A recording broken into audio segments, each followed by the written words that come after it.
Hello, everybody, and welcome to today's show. I'm your host, Zach Drew. And I'm Andrew Bellers. Today's show is called Marxism and Your Whiteness. Listen, do you ever see things like this? Here's an article. Listen to this. Smithsonian Institution explains that rationality and hard work are racist. Smithsonian. Or do you ever read tweets like this? Using big words is another form of white supremacy. Blacks who live in urban areas don't have the same access to education as whites. This makes them feel less smart. If you feel the need to communicate like you're a thesaurus, you are probably a white supremacist. Or maybe you've seen articles like this. This article discusses a new study that suggests that pregnant black women are at highest risk for adverse birth outcomes due to climate change. Or maybe you've seen articles like this. White supremacist ideas have historical roots in U.S. Christianity. Christianity itself in America is racist. Rolling Stone writer says the word pro-life is used in service of racism and should be retired like Redskins. Or how about this article? The racist effects of school reopening during the pandemic. Yeah, you read that right. The racist effects of school reopening during the pandemic. And that was said by a teacher. Do you see these things? And listen, those were just a couple of examples. There is literally, and I'm not exaggerating, there are likely hundreds of examples like that. And you see these things and you wonder, what's happening? When did this all happen? Now, if you're watching this show right now, you likely don't agree with many of the things I just said, because I don't agree with them. You don't believe hard work is racist. Hard work. You don't believe that hard work, ambition, is racist. You don't believe that. And here's the thing. You probably also don't believe that big words are an indicator of white supremacy. And just because you think that some of the science behind climate change is falsified doesn't make you a hater of African American women who are pregnant. I feel like I shouldn't even have to say these things. You don't believe that the very roots of Christianity in America are linked to white supremacy. Where did we go wrong? What happened and when? You see, if you are white and not a racist, which is the vast majority of white people, and if you are white and a racist, you need to go to the Lord. And He will get that hate out of your heart. He can change your heart.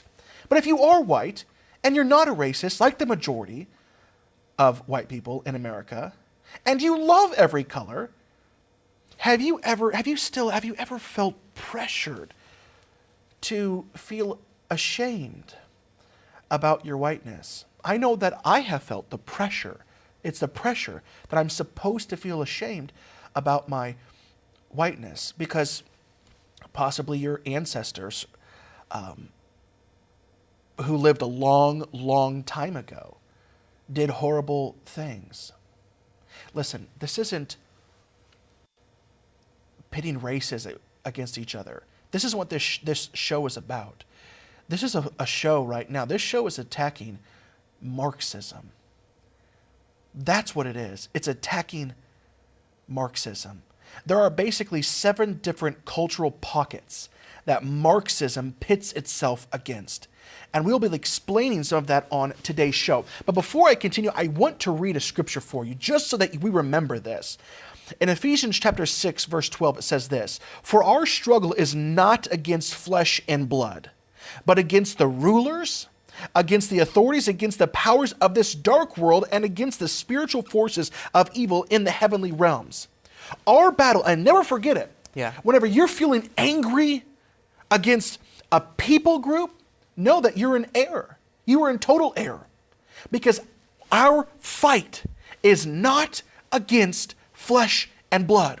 What we're actually fighting against is in the spirit realm.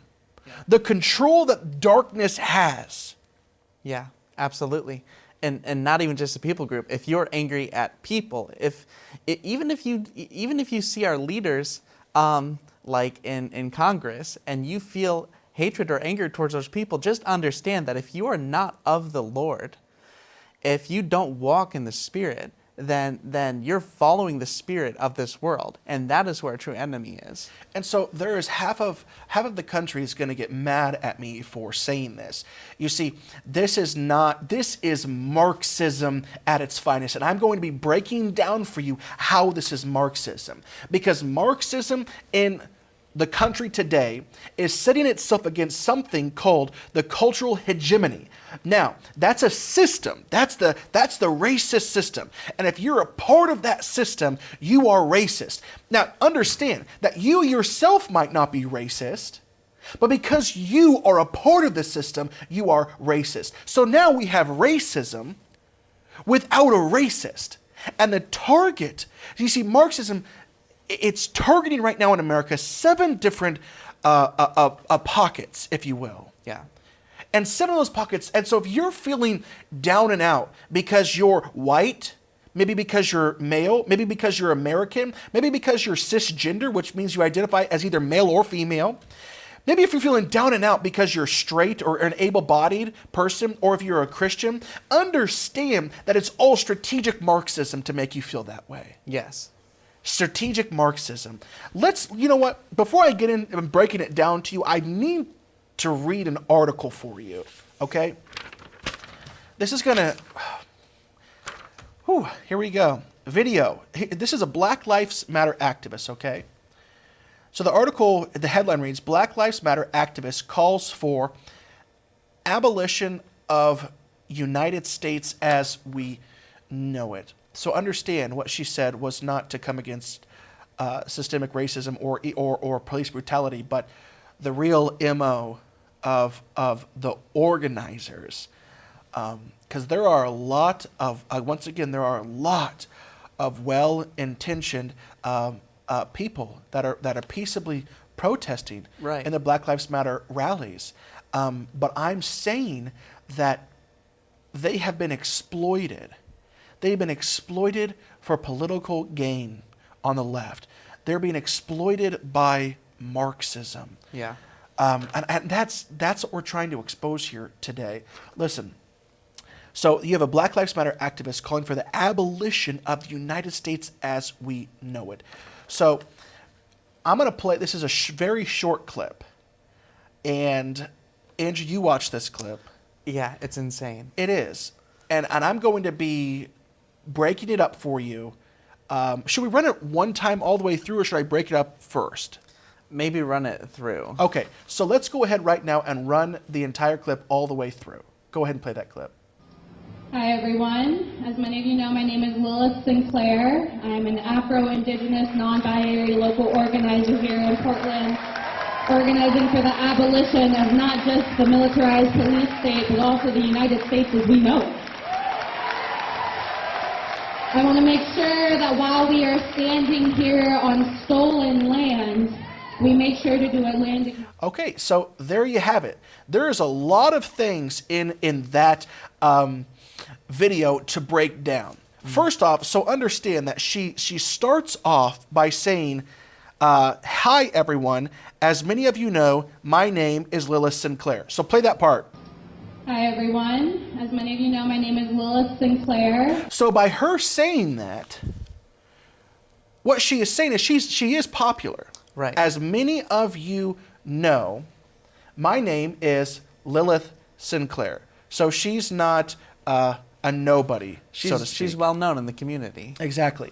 And then what she does is she says, and if you don't know who I am, this is what she's actually saying. If you don't know who I am, here are my credentials. Yeah. So now go ahead and play the part where she lists her credentials? I'm an Afro-Indigenous, non-binary local organizer here in Portland. So understand that. If I'm preaching at a church, you know, my credentials are, if maybe some of you know me in the audience today, but if you don't know who I am, you know, I served as the co-host of the Jim Baker Show for 7.5 years. Mm-hmm. I was a tech correspondent for True News in Vero Beach, Florida for a couple of years. Right. And now, and I hosted a couple of shows on Revelation, the news that were, you know, syndicated and this and that. And now I'm here doing this. Those are the credentials to say, I'm worthy, listen to me. A lot of it's vanity. Yeah, but you know, it's not just vanity. It's also, you know, if you see someone on CNN who was a head official at the CIA, that's something you want to know, because when he starts talking about an issue, I know he's informed Exactly. on it. You're right. So some of it's vanity, and some of it really does need to be said. But understand, to qualify herself before her congregation, and Yeah. I use that word strategic because the New Left is a religion, to qualify her credentials before her congregation, what does she say? I want you all to know that, many of you know who I am, but I am an Afro-Indigenous non-binary, in which, before she even said anything else, the crowd literally erupted in applause. Right. Why are those her credentials? Those are her credentials because of something called intersectionality. Yeah. You see, understand there are 7 different things that the Marxists are currently pitting themselves against in America. That is white, male, American, cisgender, straight, able-bodied Christians. Yeah. So the term intersectionality, which is a term that the left often throws out, the term you've got to think about intersections, roads crossing one another. Right. Where your road crosses another road is your intersection of oppression. So Right. what she was saying, if you're not white and you're anything else other than white, that is an intersection of your oppression. Yep. If you're not male and you could say I'm female, the left would say that is an intersection of oppression. Yeah, people have called it the oppression Olympics, because you're just trying to top the other person. And what she's doing is she's stacking on top of each other her intersections of oppression. And what that means to her community is that whatever she says is therefore more valid. The more intersections of oppression that you've obtained in your life, the more valid your opinion is. That's right. So she was saying, I am Afro-Indigenous. So basically, what she's letting her congregation know is she's saying, I'm not white, and that is an intersection of my oppression.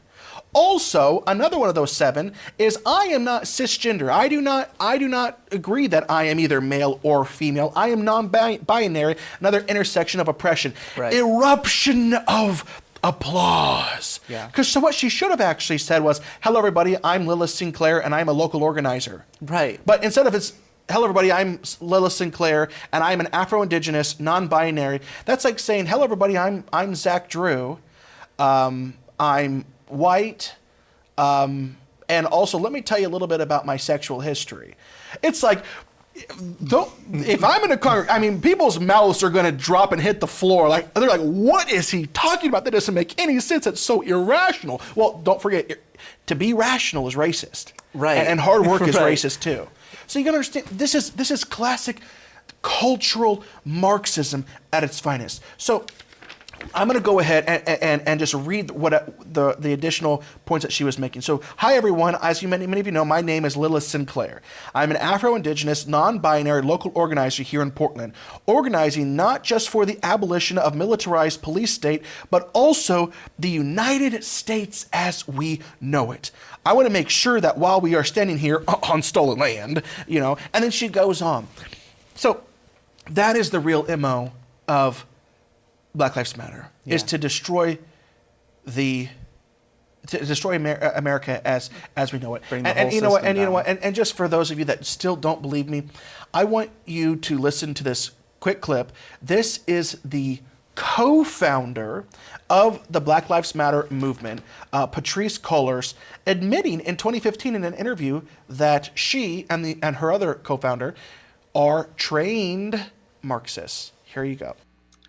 I think that the criticism is helpful. I also think that it might, I think of a lot of things. The first thing I think is that we actually do have an ideological frame. Myself and Alicia in particular are trained organizers. We are trained Marxists. Okay. So coming back from that, what she said, she wasn't caught, Right. Andrew. She wasn't caught.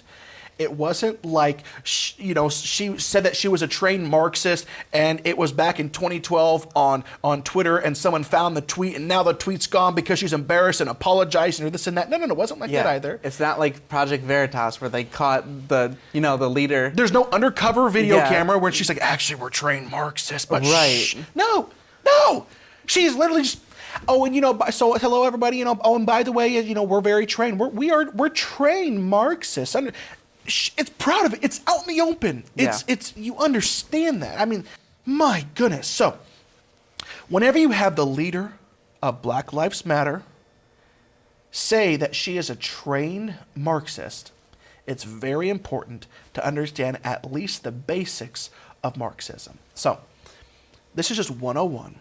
So, who is Karl Marx? Karl Marx and Marxism. What is Marxism? Marxism is the political and economic theories of Karl Marx. And also Friedrich Engels, but mostly Karl Marx. And it was later developed by their followers to form the basis for the theory and practice of communism. There are several different types, I need to make this clear, there are several different types and different ideologies amongst communists.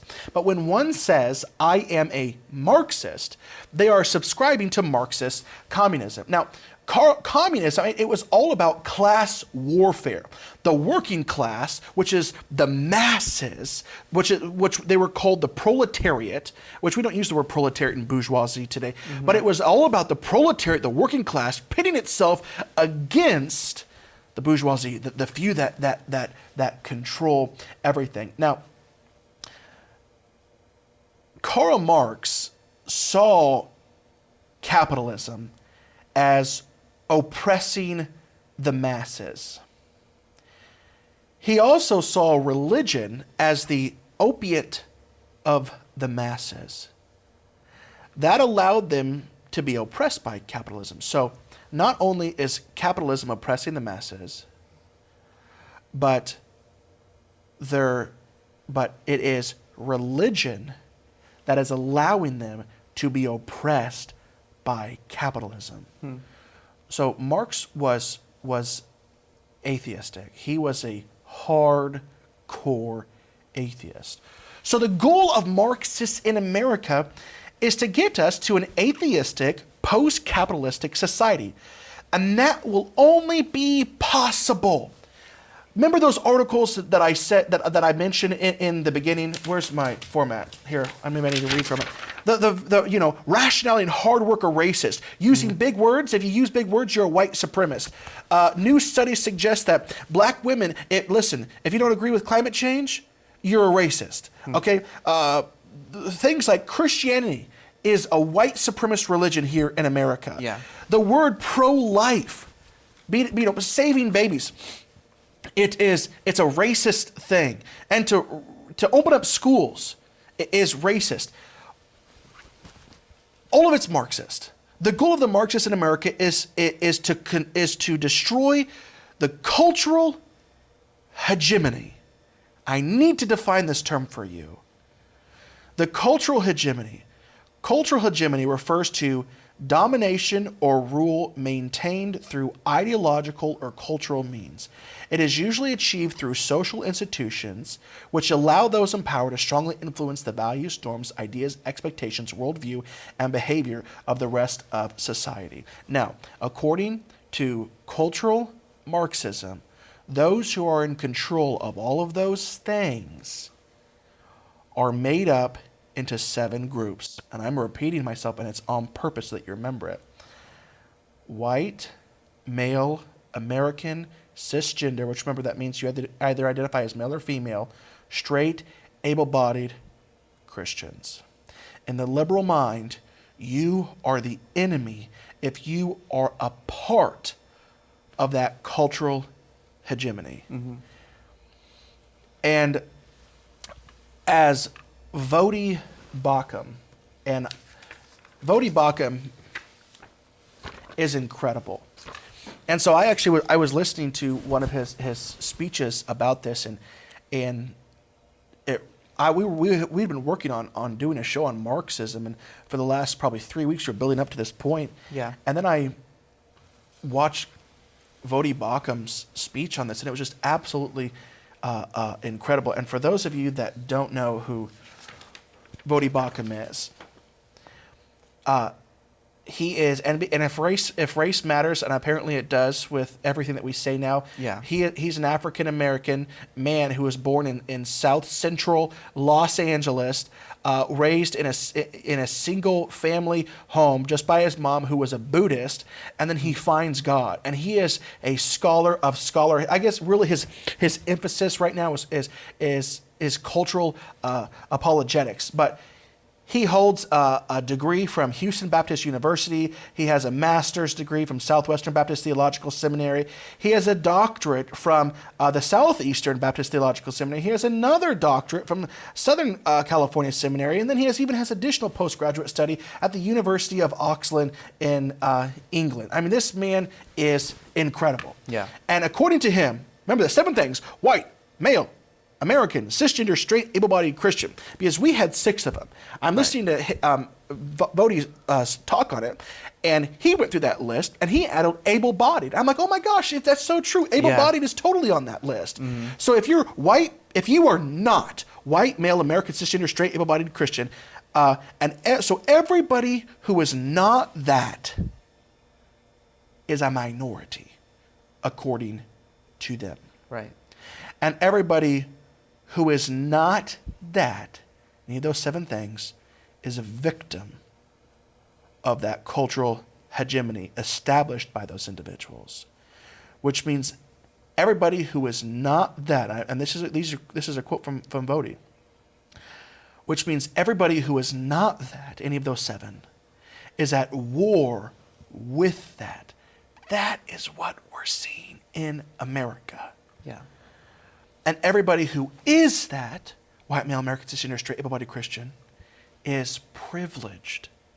And the more of those boxes you can check off, the more privileged you are.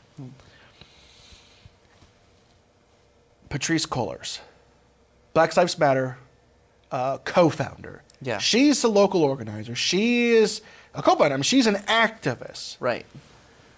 So what is the role of an activist in Marxism?